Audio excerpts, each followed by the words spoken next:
everyone. So today on my recipe book with me, Tarika, it's all about breakfast. I'm taking the usual bread and egg and serving it up in an unusual way. I'm making what's called egg in a hole or a golfer's egg. So this recipe was passed on to me by my uncle. And Meethi Papa, if you're watching this, I'm expecting you to share this video a lot. So this starts where all good breakfasts start. Just take 2 slices of bread like this. Now I'm using mozzarella, but feel free to use whatever cheese you like. Mozzarella will be nice and stringy by the time we're done with this. So once the cheese is on this slice, you just cover it up with the other slice. And since this is egg in a hole, we have to cut a hole in this bread. I'm using a cookie cutter that's about 2 to 2.5 inches wide, but if you don't have this, you can just take a glass, turn it upside down and cut a hole. What's really important is to get a hole that's about 2 to 2.5 inches in diameter. So I'm just going to heat up some oil in a pan. Just be generous with the oil, spread it around in the pan. So once the pan is slightly heated only, just place it here and give it a few seconds to rest in this oil. Crack this egg into this hole. And now we're just going to let the bread toast with the egg. So there are many things that you can do with this. If you have a choice, you could just scramble it up, use your spatula to do that. But I want a fried egg with a runny yolk. So I'm just going to leave it as is and let it cook in this pan. So remember this little circle that we had cut out? When you move it around in the pan, it just soaks up the oil and becomes really nice and crispy. Okay, so now I'm ready to plate this up.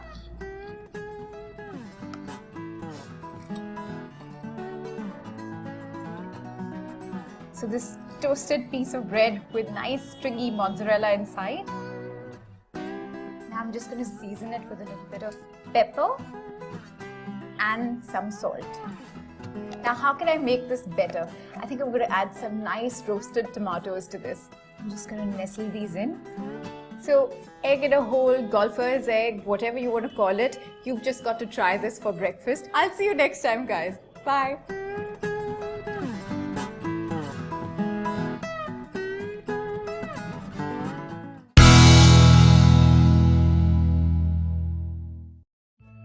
Hi guys, welcome to my recipe book with me, Tarika. So I look forward to Christmas morning all year round because that's the time that I can enjoy a really nice chilled out breakfast with my family. And that's the time that I love making my French toast recipe. So, I don't know about you, but I tend to overdose on cakes and cookies at Christmas time. So, which is why on Christmas morning, I like to make a savory French toast, not a sweet one, just to combat all the sweetness that I overdose on.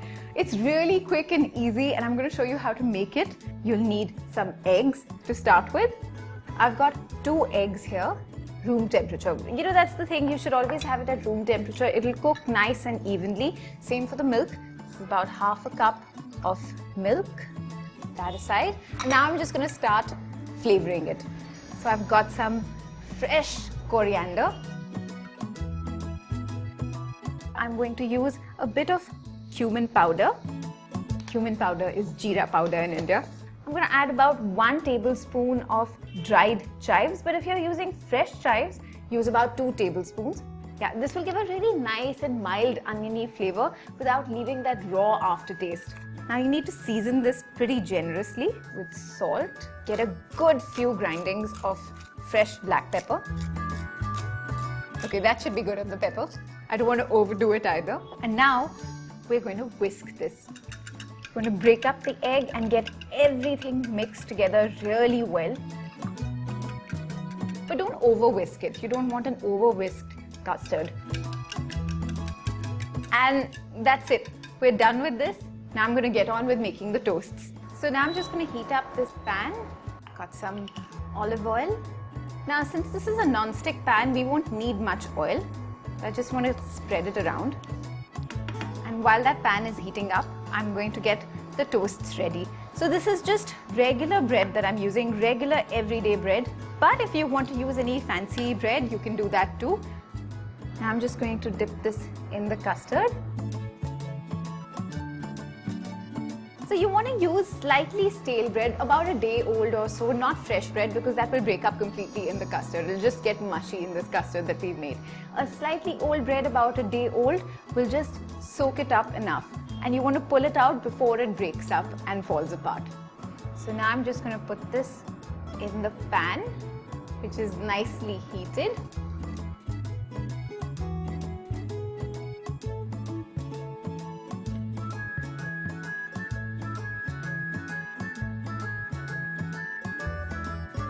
So you want to place it on medium-high heat, and as soon as it starts to turn brown on one side, that's when you just want to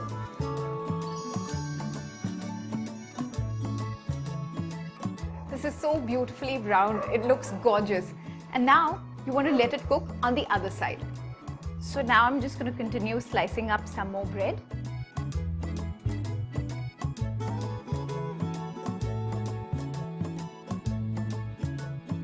Okay, I'm just going to check it on the other side that I'd flipped over.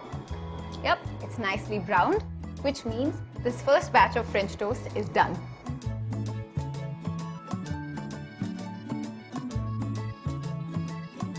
Just add a little bit more oil and just continue cooking.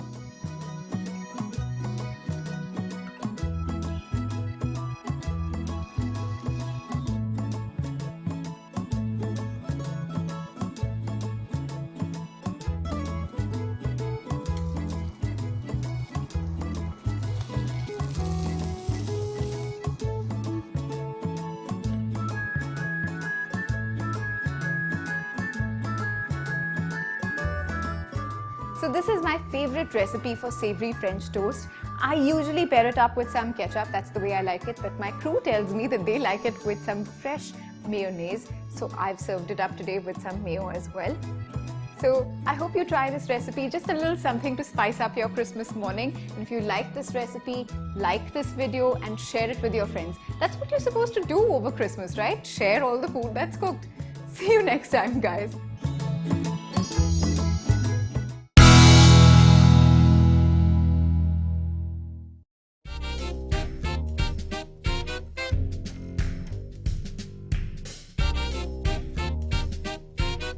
Hello my lords, ladies and gentlemen, and welcome back to Nick Saraf's Food Log. So today we're taking a dive into pub food and making the famous Scotch eggs.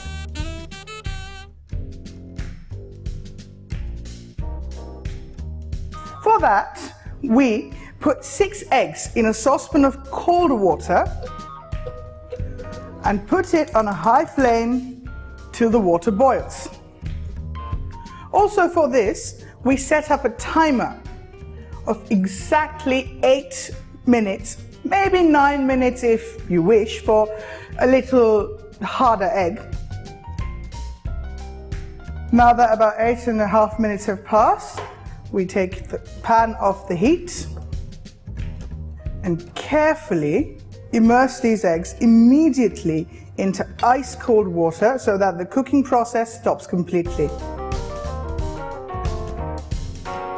And now while I make the mince for the outer covering, I'm going to leave these in the fridge for about a few minutes.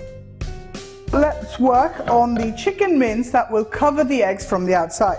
So over here I have about 400 grams of freshly minced chicken, to which I'm going to add chopped spring onion and destemmed dried thyme leaves. Now let's mix it all together.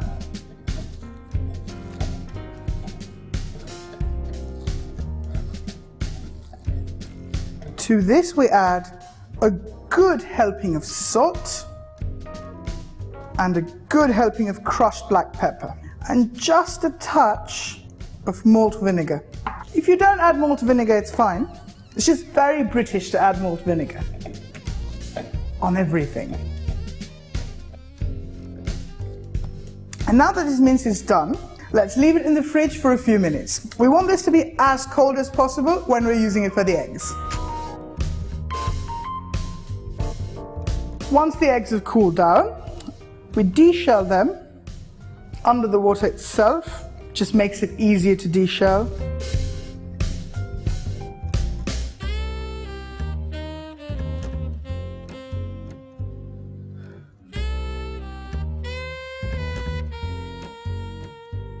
So when we're done deshelling the eggs, we have to coat them with the chicken mince. So for this, on my Silpat mat, to spread just a touch of flour, take a good handful of chicken mince and roll it to form a sphere. Flatten it to my palm to make a little chicken pancake. Coat it with some flour again, and then put my egg in the center. Well, it's not my egg, it's a chicken's egg, but I bought it, so it's my egg. Wrap the mince tightly around. Get in some more if it's not enough, but it should be properly and tightly wrapped. And we leave it aside. And repeat.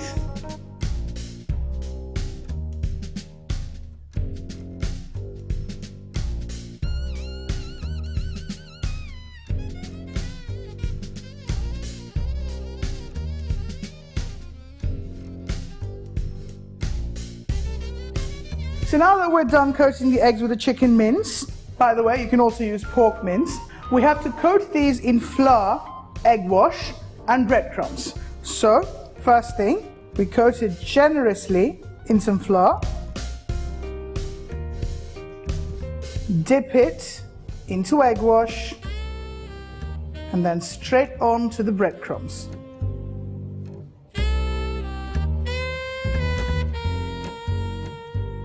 And leave it aside to fry. Repeat.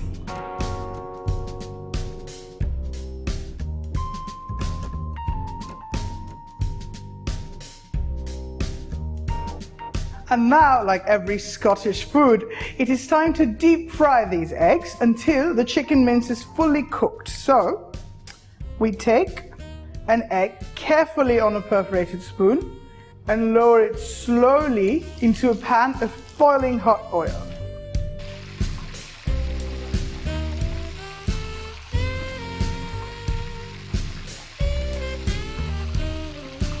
When they're nice and golden brown and you feel that the chicken's cooked, we take them off on some absorbent cloth.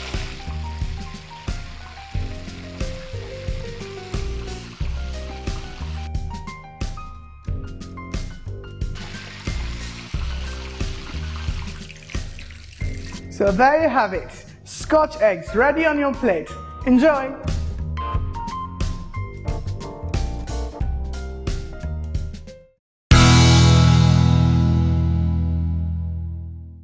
You open any fridge in any kitchen, all over. One thing you'll always find in there is eggs. Let's try something different. Let's make a folded cilantro and cheese omelette. The pan is in here. It's heating up at a very low heat. We'll take 3 nice eggs, salt, some nice cracked pepper into the eggs. Let's whisk it a bit.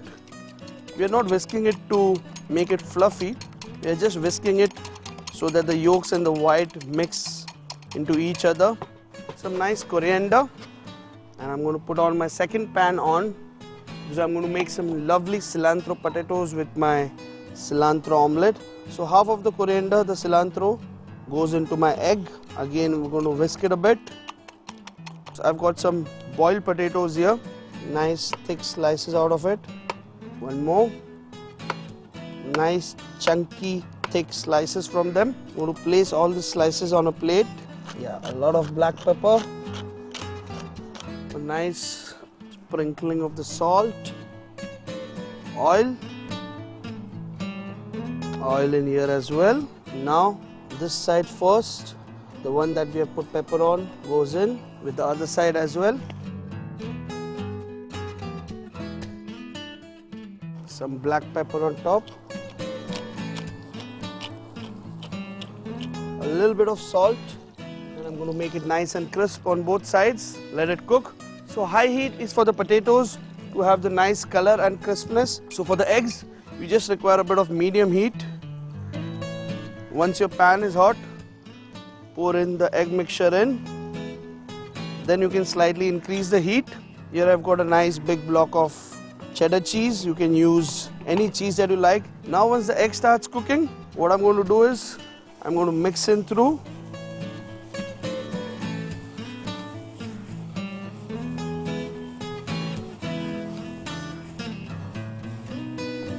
And now with the grated cheese, that goes in. My potatoes have got color on one side. I'm just going to flip them over. Look at that. Nice color, crisped up.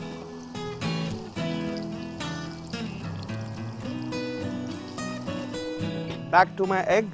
Remove all the sides from here and give it a first fold around here, and then from here in a crescent shape.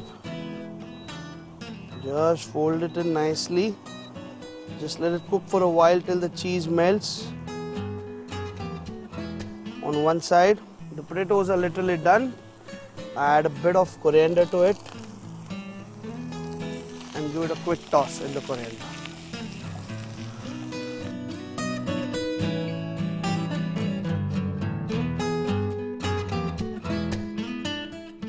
Let's flip the omelette the other way around. So let's take the folded omelette out now. And along with this, some nice grilled tomato. Let me do a quick base so that the tomato stands on. Some salt on it and some cracked pepper. And we want good color on it. We are not going to cook the tomato. So very little oil.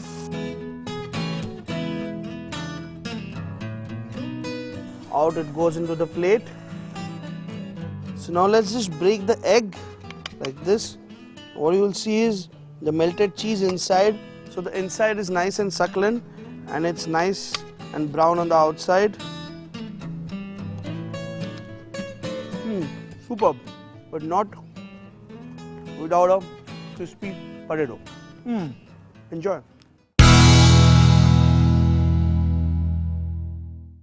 One of the most versatile ingredients in kitchen is an egg. A humble egg. It can be used for making desserts, it can be used in fried rice, it can be used for baking, and there are n number of things that you can use eggs. But eggs on its own make a simple breakfast, can make a simple snacks. That is what I'm going to do today. We're going to make simple deviled eggs. I've got some hard-boiled eggs which have been boiled for 11 to 12 minutes. So I'm just going to slice them now. Why are they called deviled eggs? Deviled means spicy. Devil means pungent. What I'm going to do next is basically take the yolks off. So we've got the egg white and we've got the yolks.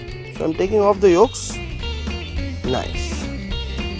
So a good heap spoon of mayonnaise, salt, a good amount of paprika into this, so a bit of mustard to add to the pungency, some freshly ground black pepper. I'm going to add some chopped olives to it, some freshly chopped basil. If you find parsley, you can add parsley as well, and just a bit of the butter.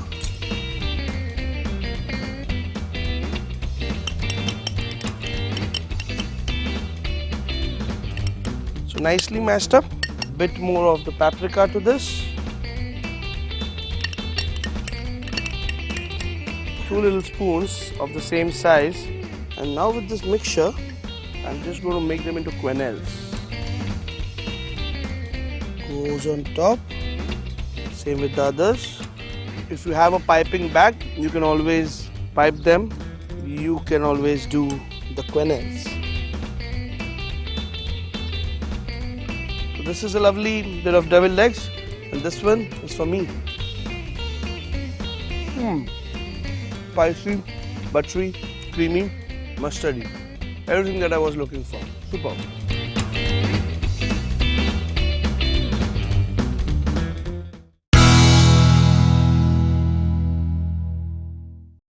If you're ever in Kerala, you'll notice that every few kilometers there's a hand cart which dishes out the most amazing food. Today what we're doing is a recipe from these hand carts. We're making something called egg roast or mutta roast, how you'd call it in Kerala. This recipe is a favorite among truck drivers, daily wage workers, and of course people like you and me. To start with, pour some oil. I'm using coconut oil here, about 2 tablespoons. Once the oil is hot, you can just add some finely sliced onions.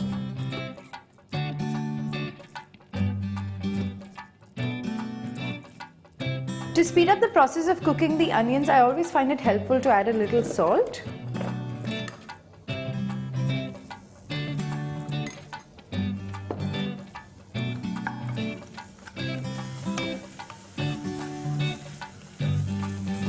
So now you can see that my onions are cooked. To this I'm going to add some finely chopped tomatoes. Next I'm going to add some finely chopped ginger. I've also finely diced garlic and some curry leaves. Give it a good stir.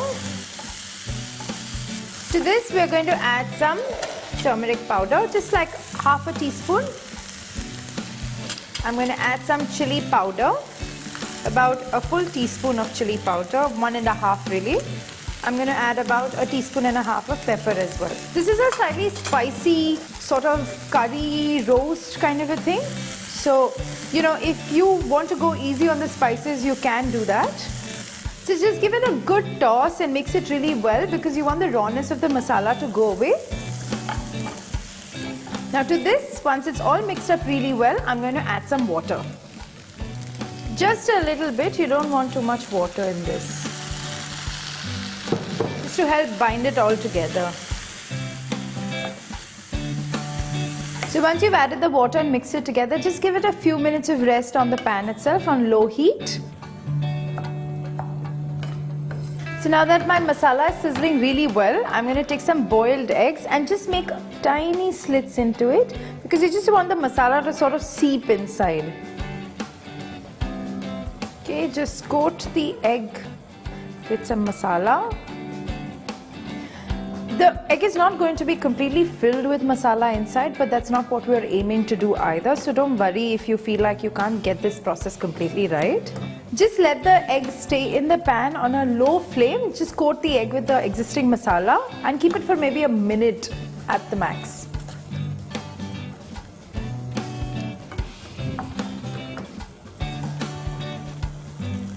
Now that my masala is cooked really well, as a last step, I'm going to put my pan on really high flame and just keep on stirring it continuously to get a nice crispiness on the egg.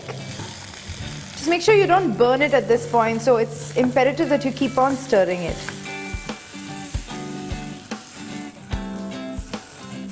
So now my mutta roast is done. I'm quickly going to get it ready to be served.